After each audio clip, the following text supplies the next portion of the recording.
Now here I am, and today we're going to be looking at eddy versus river crossings. Now it's very important that when you get ready to cross a river, that you take a minute and make sure there are no crocs.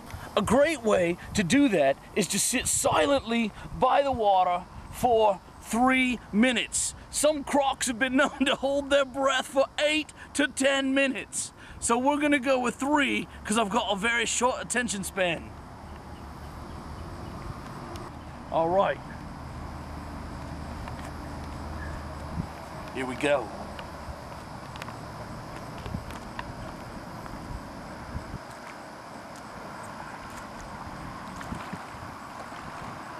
Now sometimes the river is a little cold.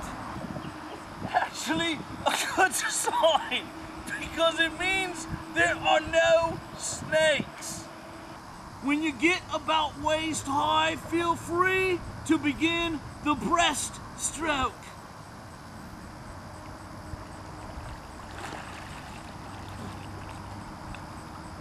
Undertow, undertow, undertow, run away, run away. Now this is an example of what you might do should you encounter an undertow.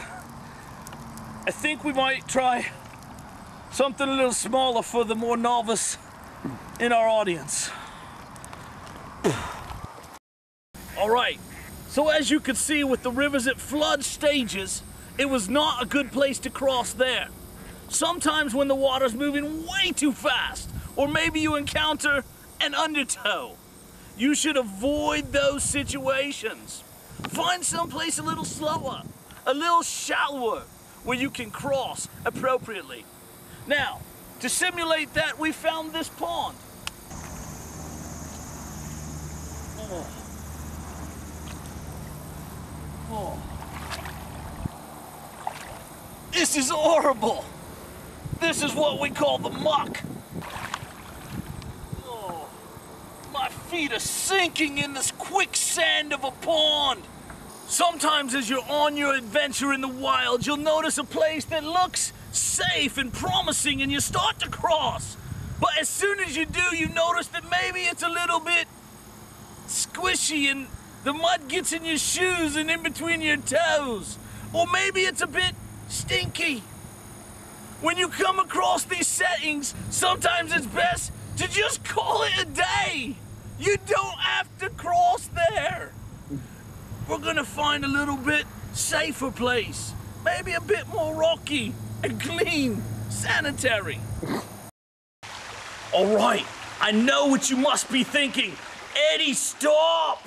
You're putting yourself in danger.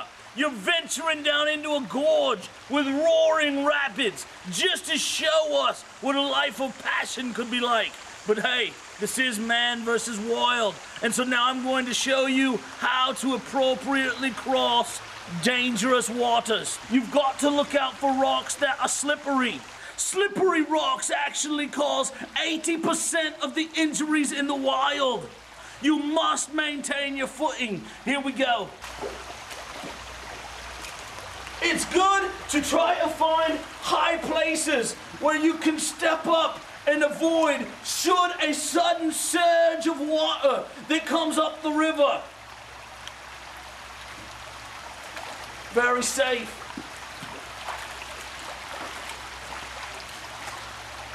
All right, I hope you've learned something today. We'll be back next week for another episode of Man vs. Wild.